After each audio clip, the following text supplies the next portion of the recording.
Which mistake did you make as a teenager is still biting you in the ass until now? Punching a wall, hit the stud. The fracture in my hand didn't properly heal, as well as losing the use of 2 of my tendons, which makes opening my hand a nuisance. As you could imagine, it was my dominant hand. My life isn't hell from it, but boy, if I could go back in time to my teenage years, that's when I'd go. Please, please, please, if you ever feel like you need to hit something for whatever reason, please hit something softer and not living. Like a pillow. Your delicate hands will thank you down the road. Nicotine. Smoked a pack a day for almost 15 years. Started when I was 16-17, finally quit 100% about a year ago when my wife and I found out we were expecting. I've been really good, and haven't had a single smoke, but I'm not gonna lie, at least once a day I think damn a cigarette would be good right now.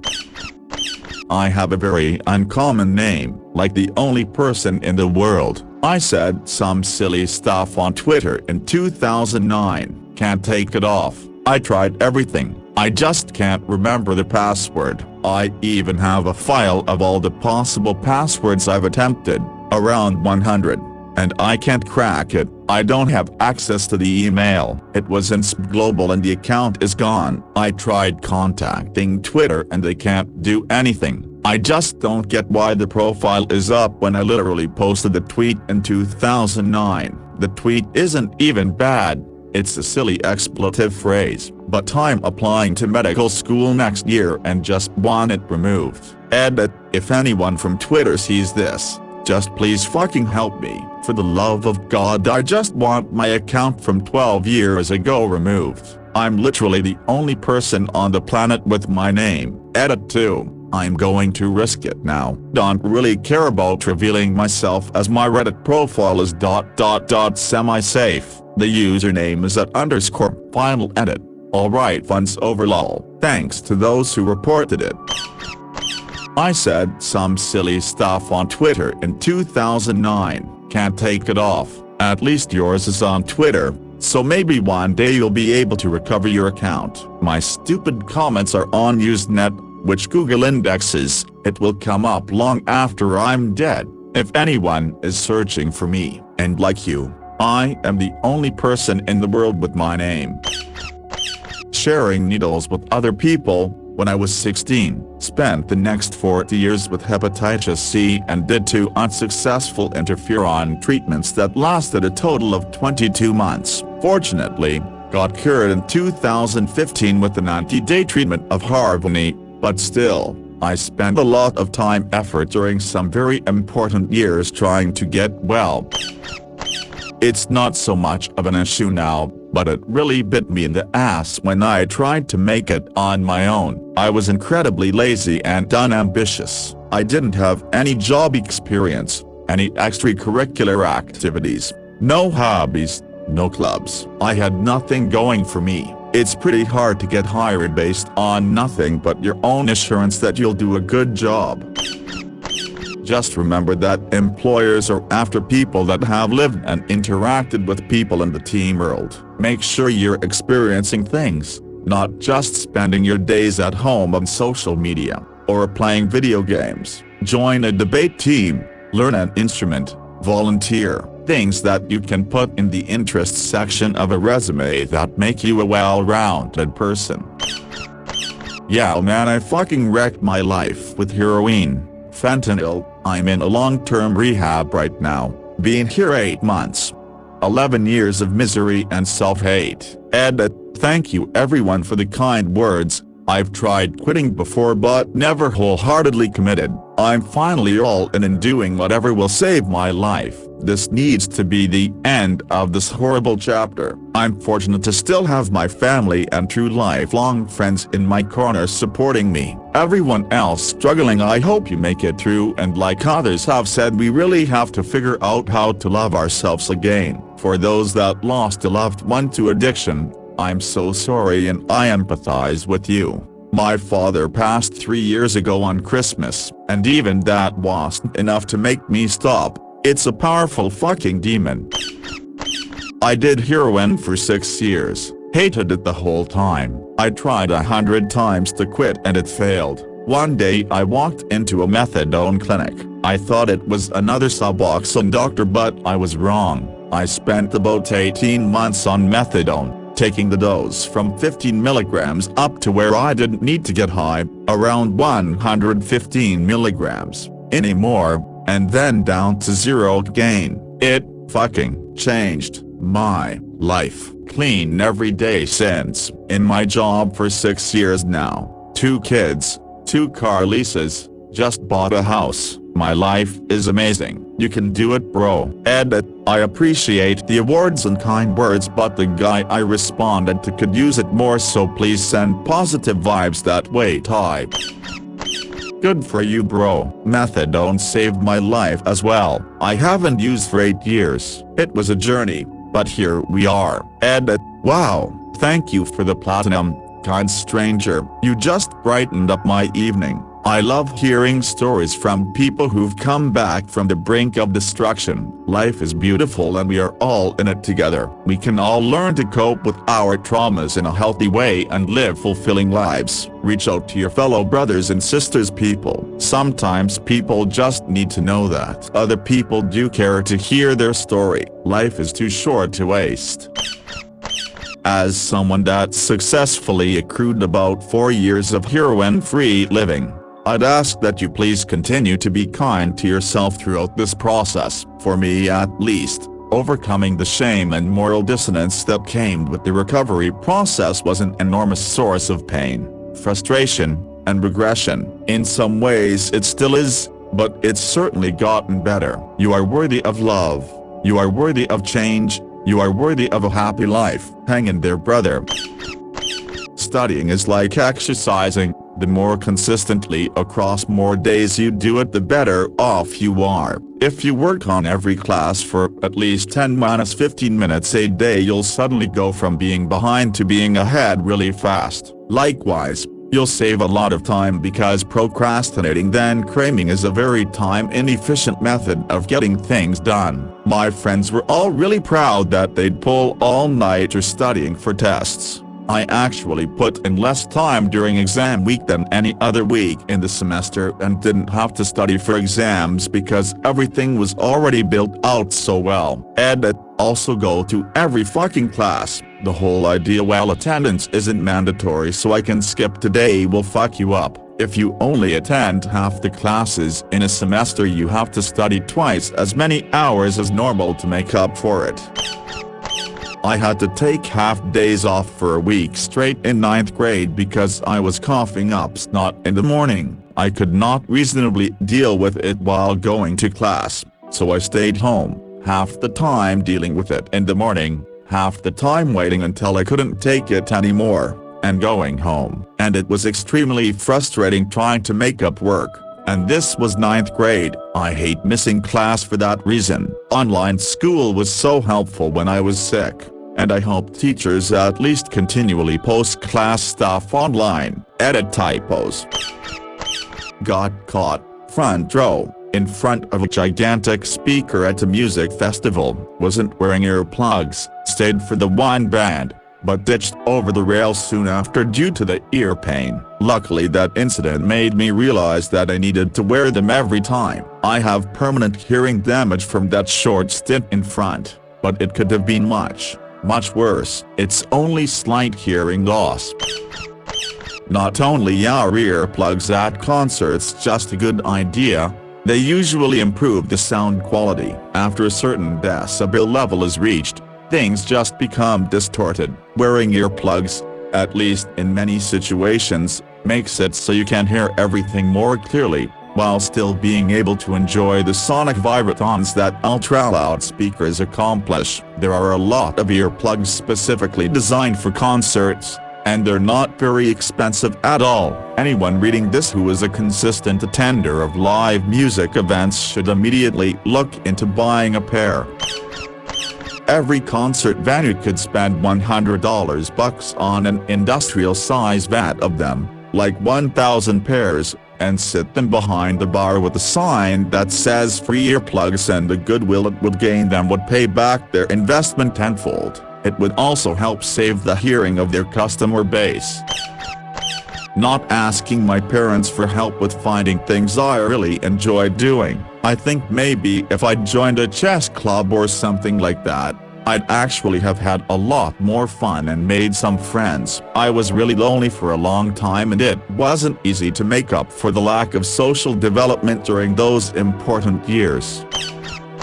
I feel this. When I finished high school I had no idea what I wanted to do with my life, but I didn't ask for help.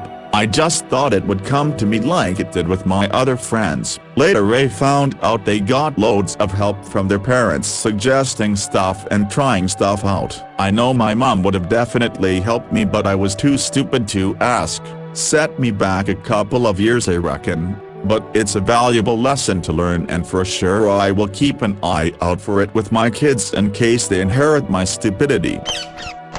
I always felt discouraged from trying stuff as a kid because my dad complained about how much stuff costed. We weren't struggling at the time. That's just how he is. Looking back, I sort of remember my mom trying to get me to try new things but she pretty much had a mental breakdown from my sophomore year of high school until I graduated college. I'm still very socially anxious and feel like I missed out on so much growing up. I just started a job as a software developer and feel like I'm never gonna have time to make up for it. It's never too late to start, mate. The thing is, every single person has issues from their past that they feel holds them back. It's hard to overcome these issues. Start small and keep chipping away at it. Consistency is key. It will be worth it in the end. Best of luck.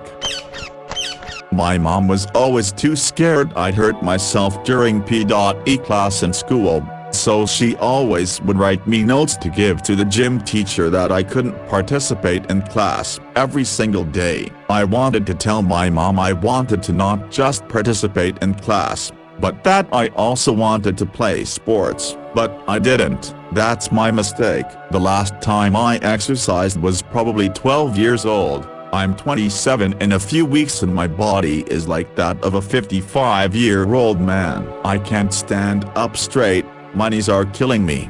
My heart rate increases to around 140 BPM if I so much as even walk more than 100 feet. I can't lift anything more than 25-ish pounds. If I sit down I need someone to help get me off the ground. If I sit in a chair I need to take about 3 seconds to lift off the chair. But like Hop said, until now, I have been walking 0.25 miles every single day, pushing myself harder and harder, for the past 6 days. My goal is to just be able to walk 10 miles. My ultimate goal is to straighten up my back, be able to run 5K, and get rid of all this fat on my body. Already got my binge eating halfway under control, one step at a time.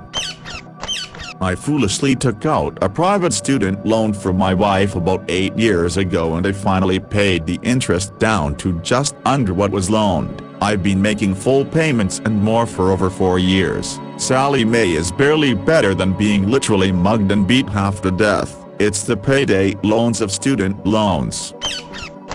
I'm 47 and finished paying off my undergrad student loans 6 months ago. I still have $60K in graduate school loans from a program I crashed out of for mental health reasons. I had a great 4 years in college, wonderful professors, great friends, crazy good parties.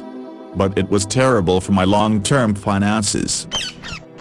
Not brushing my teeth and giving up on taking care of myself. Now I have full dentures. Edit, for anyone interested, I'll be 40 next week. I got them at 29. I have a number of interacting health factors, genetics, XXY/KS, ADHD, depression, for the most part. I'm glad I got them, but wish I'd kept some retaining teeth because I'd implant secure dentures now. Here are some pictures of what I looked like pre-dental work, after caps in the front, and 11 years into having dentures. Today. https://imgur.com/a/rl2fa.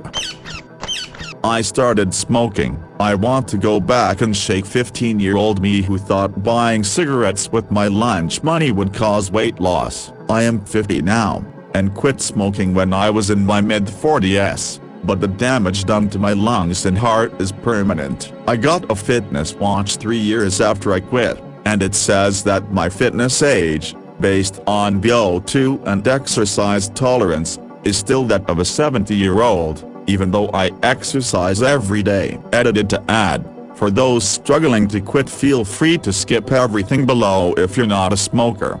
For me, what worked was forcing myself to smoke mindfully. I decided that what I was going to do was really pay attention while having a cigarette, instead smoking while doing something else. Even something as simple as having a conversation. When you force yourself to really concentrate hard on all aspects of smoking while you are doing it, how it makes your body feel, how your heart races, the taste it leaves in your mouth, the smell it leaves on your fingers and your clothes, how disgusting that ashtray looks and smells. It doesn't take long for you to become aware of how gross smoking actually is. And then you can call that to mind when you're struggling with cravings. Also, nicotine cravings rarely last more than a minute. They keep coming back at first, so it might literally be 1 minute on, 1 minute off. But if you force yourself to focus on how gross a cigarette actually is instead of "I need nicotine," those minutes are a lot easier to endure. And over time they decrease greatly in frequency. If you want this idea hammered home in book form, try The Easy Way to Quit Smoking by Alan Carr. But when I say hammered home, I mean it. It's really as simple as what I said above. I was a 2-pack-a-day smoker for 30 years and believed with all my heart until the last 6 months that I loved smoking. If I can quit, anyone can. The poster said UK. Just want to chime in as a US boy that during my time in Europe, I was shocked at how many people smoke. I was a smoker at the time and made friends, so it worked out, but you could always find people smoking in the London and Amsterdam areas at least. A huge contrast to the mostly empty smoking areas you see in the States. Now all our teenagers are just vaping. I smoked for years and quit. I was bad and smoked a lot. It's really hard, but you can do it. Living nicotine-free is like what I would imagine getting out jail feels like. You are finally free of it and don't have to feed your addiction and throw tons of money out the window. Hang in there, it gets better.